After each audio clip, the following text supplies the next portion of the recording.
Muchas gracias por acompañarnos en un programa más de En la Vía del Diálogo, una producción de la Vía.cr para la Universidad Latina de Costa Rica. Hoy conversamos con el juez laboral David Abarca Campos, a quien le damos la bienvenida. Señor juez, muchas gracias. Muchísimas gracias a ustedes, más bien. Don David Abarca es abogado y notario, profesor de esta casa de enseñanza, precisamente en la Cátedra de Derecho Laboral. Y le hemos invitado hoy para que nos cuente, por lo menos en términos generales, cuáles son los cambios y por qué es tan importante el nuevo Código Procesal Laboral. Bueno, muchísimas gracias de nuevo. La reforma del código es bastante interesante. Para que ustedes tengan una idea, esto es el cambio en cuanto a artículos más grande que se le ha hecho en los últimos años al Código de Trabajo. Estamos partiendo desde que el artículo 371 en adelante, todo eso se cambió. Entonces, tenemos un nuevo proceso desde el punto de vista de cómo se lleva la audiencia, los recursos que se presentan, la forma de presentar las demandas, todo eso cambia. Se ingresan nuevos temas en cuanto a discriminación que viene con muchísima fuerza, que inclusive lo podemos ver más en detalle, que se abren de qué se entiende por discriminación y cuáles son los puntos que puede alegar una persona como discriminación. Hay un cambio sustancial en cuanto a lo que es la carta de despido, o el certificado de finalización de la relación laboral también cambia. Y cositas en cuanto a que, si bien yo lo veo así, el código se puede estudiar de dos formas. Para aquellos que son abogados propiamente, porque si tienen cosas muy procesales, cosas que cambian mucho en la forma de cómo se va a litigar, de cómo se tiene que ir a una audiencia, de cuándo son los tiempos, de cuánto tiene el juez para resolver, y otros aspectos para las personas que no son abogados, que es el empresario, que es aquella persona que tiene una tienda, tiene un negocio y le afecta este código de alguna otra manera. Eso que usted señala, juez, es muy interesante porque efectivamente el mundo del trabajo nos envuelve a todos y no es una reforma que pudiera estar limitada exclusivamente a quienes ejercen el derecho, sino que efectivamente trabajadores, patronos, instituciones, empresas, de alguna manera todos nos enfrentamos a la existencia de una normativa nueva y que cambia lo que hasta ahora de alguna forma estábamos acostumbrados. Correcto. Usted mencionaba entre los cambios principales el tema de la carta de despido y que es uno de los que mayor publicidad se le han hecho en los medios. ¿Cuál es en síntesis el cambio más importante en esa materia? Bueno, en cuanto a la carta de despido, siempre que el despido sea sin responsabilidad patronal, hay una obligación de entregarla, siempre. ¿Cuándo es un despido sin responsabilidad patronal? En términos sencillos es cuando el trabajador se jala una torta y usted decide despedirlo en razón de eso. Pero ahora, esta carta que le tiene que entregar tiene que establecer el por qué usted está tomando esa decisión. Actualmente no es así. Actualmente no es así. Antes solo se indicaba, usted podía solo indicar el artículo y decir, esto lo considero una falta grave en razón del artículo 81 del Código de Trabajo. Ahora yo le tengo que decir, Jorge, lo que usted hizo el día tal es una falta grave por esto y esto y esto. Tengo que dejarle ver, porque inclusive eso está en el artículo 35 y dice que se tiene que ver la razonabilidad y la proporcionabilidad de la sanción, porque el despido es la sanción más grave en el derecho laboral. Entonces a la persona trabajadora lo que se busca es que entienda por qué se le está cortando su contrato de trabajo. Y a partir de eso esa persona podría apelar esa decisión. Como apelar no, pero sí podría como contender esa decisión. Inclusive hay un cambio ahora, porque si la persona trabajadora decide no recibirla, el patrono primero tiene que dejar constancia de que la entregó y si el trabajador la recibe, dejarse constancia del recibido. Si la persona trabajadora no está y no quiere recibirla, o del todo no está, tiene hasta 10 días hábiles para presentarlo en el Ministerio de Trabajo. Ahora, de los cambios que se han dado mayor noticia en los medios, tiene que ver con la posibilidad de que los trabajadores tengan acceso a defensa pagada por el Estado. Antes eso no existía. ¿Cómo opera eso? Ok, eso es uno de los grandes cambios. Esto se debe mucho en parte de que estamos tratando de eliminar una discriminación o negar el acceso a la justicia por un tema económico. Que eso básicamente es lo que nos viene a decir el artículo 454, que es que toda aquella persona trabajadora que gana menos de 2 veces el salario mínimo de un auxiliar judicial, que ronda más o menos los 426.000 colones, entonces estaríamos hablando de que aquellas personas que ganen menos de 852.000 colones más o menos, tendrían derecho a patrocinio gratuito, a un abogado pagado por el Estado. Este abogado es el que los va a atender, va a presentar la demanda y los va a asistir a lo largo de todo el proceso.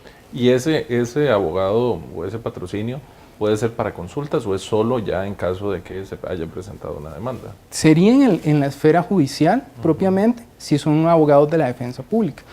Pero la reforma también contempla que se abran plazas en el Ministerio de Trabajo. Entonces el Ministerio de Trabajo también tiene abogados conciliadores más que todo y árbitros que atiendan a los trabajadores. Y el Ministerio de Trabajo igualmente ya tiene una función de asesorar a los trabajadores. Uno de los temas que se discutió en algunos de los momentos de la reforma es que que se habían dado un plazo mayor para la entrada en vigencia de la norma, era precisamente que no existían los recursos para financiar estas nuevas plazas, ¿verdad? ¿Tiene usted noticia de si ya eso, en todo caso ya entró en vigencia, pero cómo se va a hacer en la eventualidad de que no se contara con esas plazas? Bueno, para todos la defensa ya está operando. Al menos hay 32 defensores públicos ya de parte del Poder Judicial ya trabajando más o menos. Inclusive en los últimos días se ha hablado de la gran cantidad de personas que han ido a hacer uso de los recursos.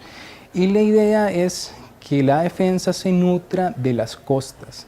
Que las costas vienen siendo que cuando una persona gana un proceso, este porcentaje de los honorarios del abogado se le entreguen a la defensa. Así es que se nutriría la defensa.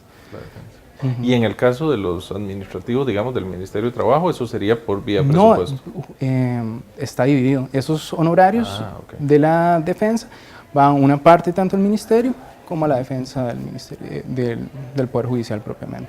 Y de estos cambios que ha presentado el nuevo código, además del tema de la carta, además de la defensa y el patrocinio, ¿qué otro aspecto consideraría usted que es como de los medulares del cambio en la nueva legislación? Un punto principal es el tema de la discriminación. El 404, que es el artículo que nos habla de las causales de discriminación, nos da 14 tipos de discriminación, pero termina con un número abierto. Entonces dice cualquier otra forma análoga de discriminación, o sea, todo. Y establece situaciones como condición económica, padre, raza, preferencia.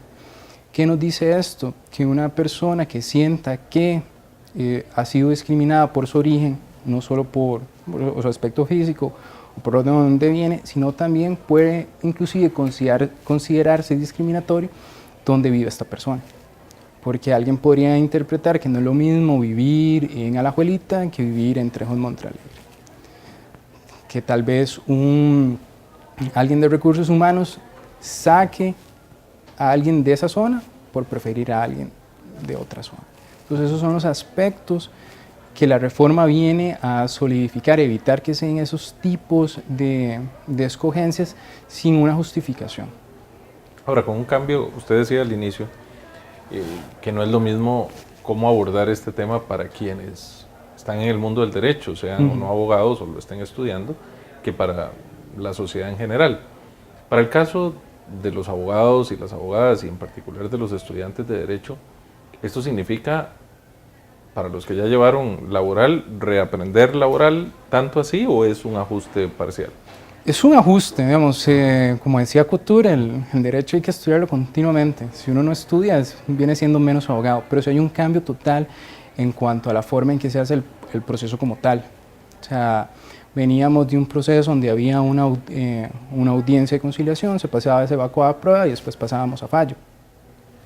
Ahora viene más fomentada la oralidad, va a haber una audiencia preliminar, se van a ajustar pretensiones, se va a poder interponer recursos de manera oral ahí. Entonces eso quiere decir, primero, que el abogado se haya estudiado el caso muy bien, que sepa si la prueba que le están aportando ahí no se le da audiencia y desea apelar, saber que ese es el momento para que lo pueda apelar, las condiciones que tiene esa apelación, la dinámica en la cual se va a hacer el interrogatorio de los testigos, porque inclusive hasta eso cambia. Antes eran preguntas muy puntuales, ahora inclusive se le va a dar el espacio a que los testigos empiecen contando lo que saben y después quien lo ofreció le va a poder hacer preguntas y después se le va a dar la palabra a la otra persona.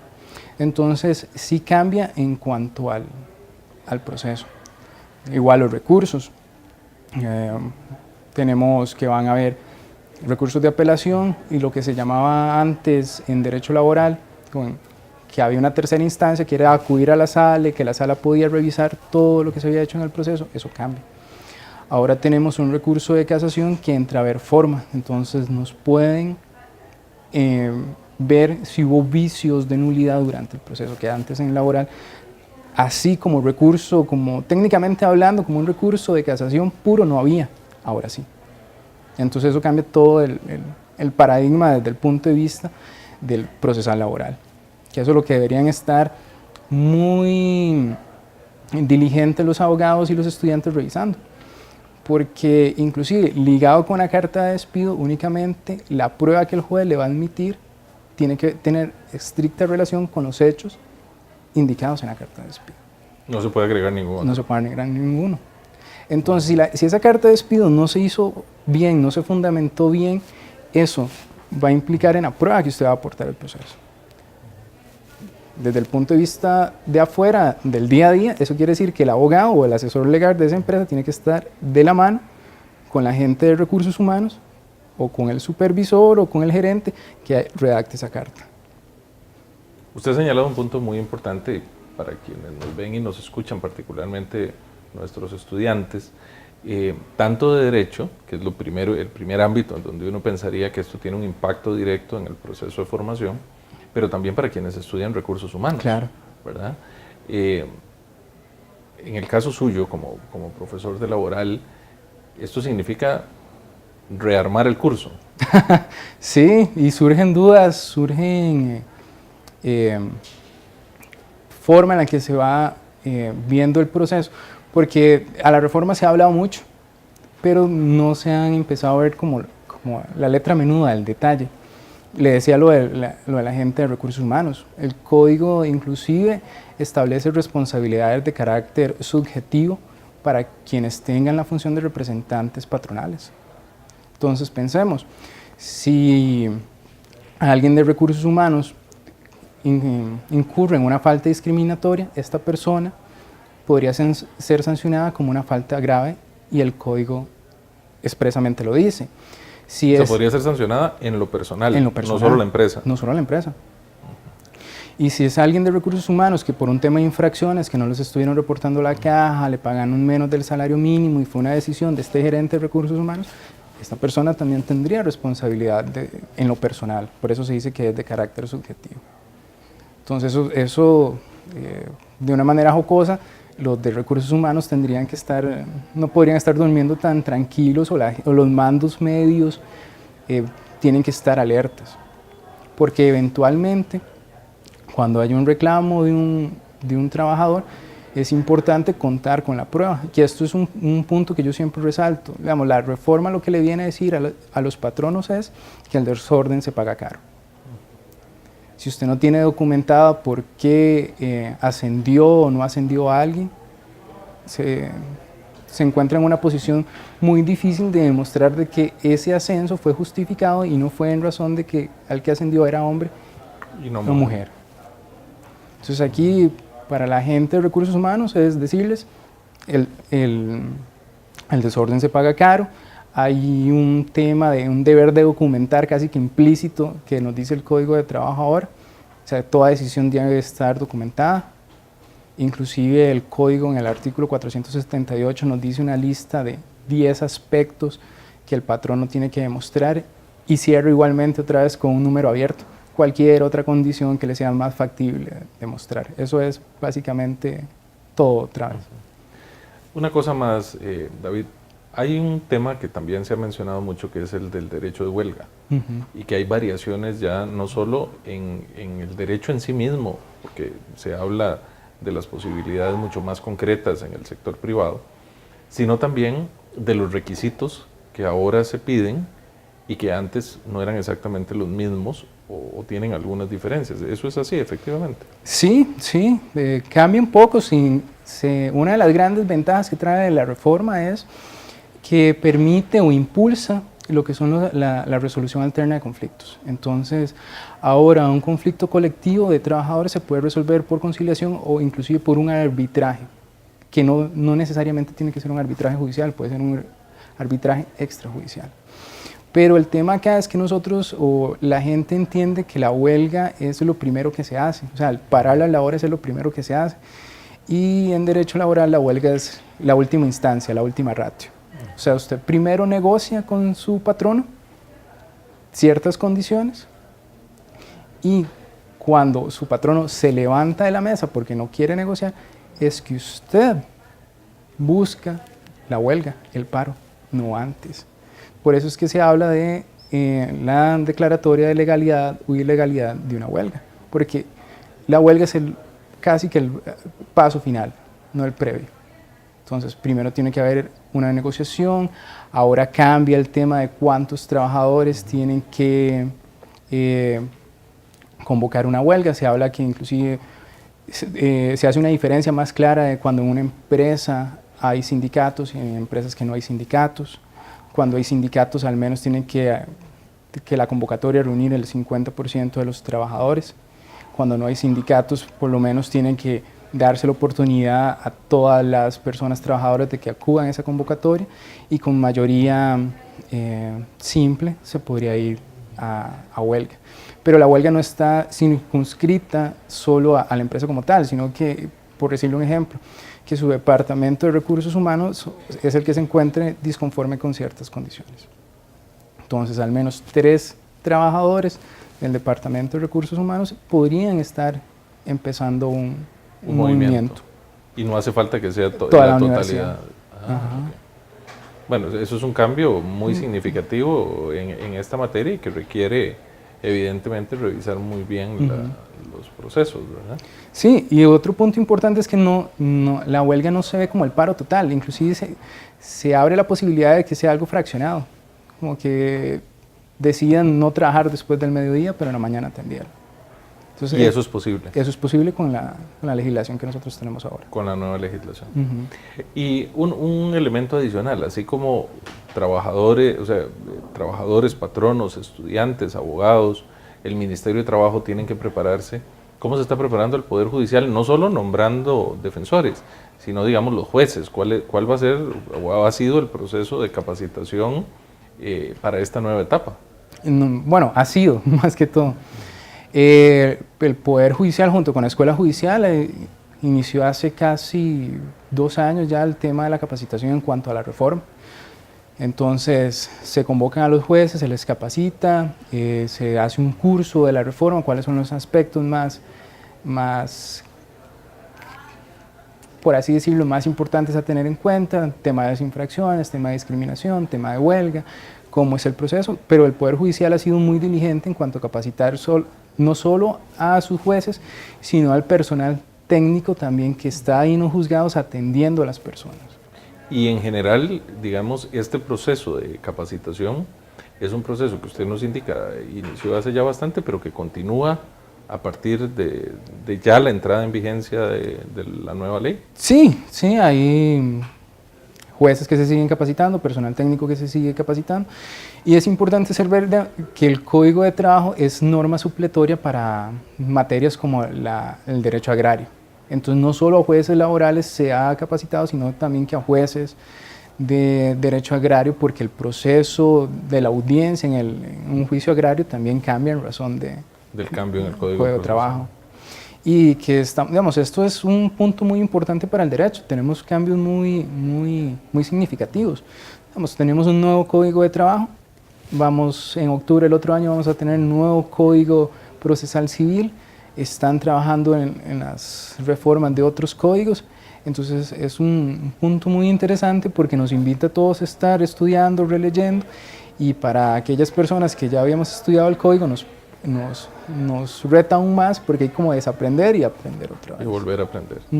Bueno, con estas palabras finales del juez David Abarca, a quien le agradecemos nuevamente que haya aceptado esta invitación como profesor nuestro acá en Universidad Latina, retomarlas e insistir en la importancia de que todos y todas podamos conocer la nueva normativa capacitarnos y formarnos en los procesos, y con mucha más razón quienes trabajan o estudian recursos humanos o derecho. Pues muy agradecido. No, muchas gracias. gracias. Y a ustedes por acompañarnos. Nos esperamos en un nuevo programa.